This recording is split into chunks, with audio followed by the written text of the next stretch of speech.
여러분 안녕하세요. 어느새나 다 있는 그 어렵게 들어가는 회사를 그만두는 이유, 회사를 그만두는 이유에 대해서 한번 오늘 설명드리도록 하겠습니다. 회사의 HR팀에서는 퇴직관리라는 걸 하고 있습니다. 퇴직면담이라는 절차를 하게 되죠.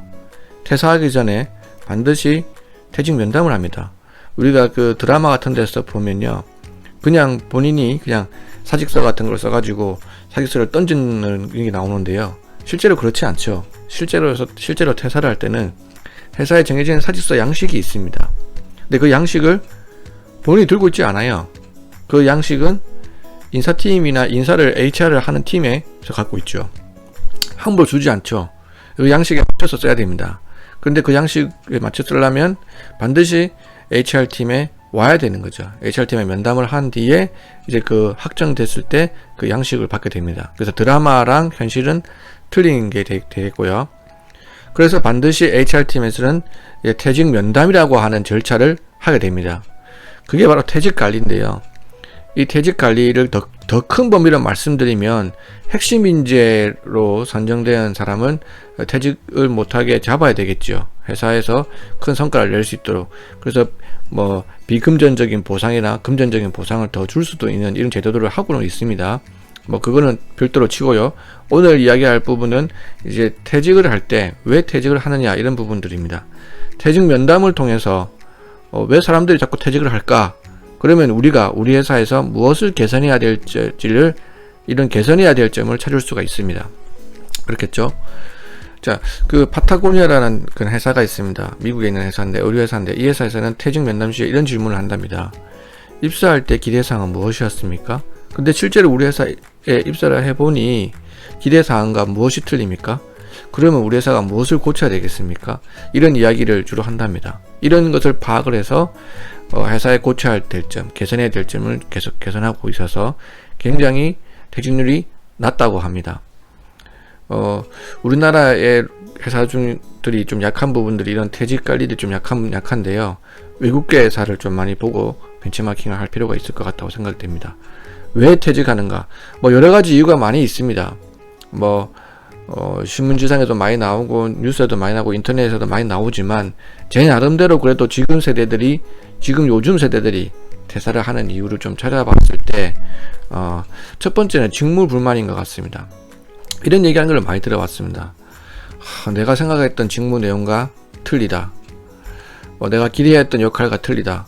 이게 일반적인 모든 회사의 내용인 것 같습니다. 이런 얘기를 하는 사람들 좀 종종 봤거든요. 근데 이런 얘기를 퇴직 면담을 하는 시점에 한국 사람들이 실질적인 얘기를 하지 않아요. 외국계 회사 같은 경우는 다이렉트로 그런 얘기를 까발리고 얘기를 하는데, 한국에서는 다른 회사로 이직을 함에도 불구하고 그렇게 거짓말을 하고 나가는 경우도 많죠. 그리고 직무 불만이 있지만 직무 불만을 얘기하지 않고 다른 이유를 둘러댄다든지 그렇게 해서 나가는 경우가 많습니다. 그래서 퇴직 관리할 때 중요한 점은 다시 한 번 더 말씀드리면, 그 퇴직 면담 시점에 면담을 한 것도 중요하지만, 퇴직 면담 시점 이전에 어떤 퇴직의 징조가 있는지를 발견하는 것도 중요하고요. 퇴직 면담 이후에 실제로 이 사람이 그 퇴직 면담 시점에 거짓말을 할 수 있기 때문에 실제적인 이유가 무엇인지 찾아볼 필요가 있습니다. 직무 불만이라는 얘기를 퇴직 시점에 하고 가는 사람은 별로 없습니다. 그러나 추상적으로 다시 어디 갔을 때 찾아보니 그런 경우가 많이 있은 것 같습니다. 그래서 이런 것을 없애려면 사전에 직무 이해를 제대로 시켜야 되겠죠. 그러려면 어떻게 되느냐, 사전에 입사하기 전에 멘토링 같은 걸 하는 게 좋습니다. 그럼 특히 어떻게 하느냐, 인턴 제도 같은 걸 하는 게 좋죠. 이 지원자가 먼저 이 직무를 경험하고 난 뒤에 어떤 것이다 라고 맛보기를 본 뒤에 뽑는 것이 굉장히 효과적이다라는 것입니다. 그리고 직무 이해 영상들을 많이 만들어야 됩니다. 그런 것들을 페이스북이나 인스타그램 이런 거, 회사의 홈페이지 이런 것들을 올려놓고 자연스럽게 지원자들이 알 수 있도록 그 직무에 대해서 어떤 일을 하는지 이런 것도 필요하고요. 채용 설명회 때 자세히 설명해야 되죠. 선배와의 대화나 이런 것들 통해서요. 그 선배와의 멘토링, 사전 멘토링 이런 것도 중요하게 사전 직무를 이해시키는 걸로 쓸 수 있는 것 같습니다. 또 두 번째 이유는 요즘 세대들이 성장을 고민하는 것 같습니다. 내가 이 회사에서 계속 커야 되느냐, 내가 이 업을 계속 해야 되느냐, 내가 갈 길인가, 이런 것들을 고민을 하는 것 같습니다. 그래서 입사 후에는 수시로 이 사람들의 비전, 너의 꿈이 뭐니, 앞으로 뭘 하고 싶니라는 이런 이야기를 공식적으로 할 수 있는 자리가 있어야 됩니다. 정기적인 면담, 경력개발 면담, 이런 것들을 정기적으로 해줘야 되는 거죠. 그리고 그래, 직무를 바꾸고 싶니, 직무 순환을 할 수도 있고요, 업무 과제도 줄 수 있고요, 우리 업무를 이번에 한번 바꿔봐, 이 업무를 해봐, 이러면서 이렇게 해볼 필요가 있다는 겁니다. 세 번째는 요즘 세대들이 가치관이 많이 바뀌었습니다. 파랑새 중국을 들어보셨나요? 한 곳에 입사를 했지만 자꾸 남들하고 비교를 하기 시작합니다. 남들하고 비교하면서 기웃기웃거리는 현상, 이거 여기 좋을까, 저기 좋을까, 이게 아닌 것 같은데 좋을까 하는 파랑새 증후군이 요즘 세대들이 특히 많이 있는 것 같습니다. 그리고 너무 이상적입니다. 왜냐면 어릴 때부터 해외여행, 자유화로 또 해외여행을 많이 다녀봤기 때문에 이미 눈높이는 글로벌 기업에 눈높이가 와 있습니다. 아직까지 우리나라 기업들이 글로벌 기업과 일하는 방식이 많이 틀리고 그럼에도 불구하고 이미 바라보는 거는 거기를 바라보고 있다는 거죠. 그래서 효율성을 추구하거나 실용성 추구, 워라밸을 중시한다든지 이런 것들도 많이 있습니다. 물론 중요합니다. 일에 있어도 미닝을 중요하고 글로벌이 이미 눈높이에 와 있다는 겁니다. 그렇다면 회사에서도 시대에 맞게 문화가 바뀌고 조직 문화가 바뀌고 일하는 방식이 바뀌어야 됩니다. 그건 누가 하는 겁니까? 리더들이 하는 겁니다. 리더들이 하고 같이 다 밑에 세대가 따라올 수 있도록 해줘야 됩니다. 시대의 변화, 기술의 변화, 세대의 변화, 구성의 이 요소의 변화를 보고 제도도 바뀌고요, 현장 리더의 마인드도 바뀌어야 됩니다. 일하는 문화의 방식도 바뀌어야 되는 겁니다.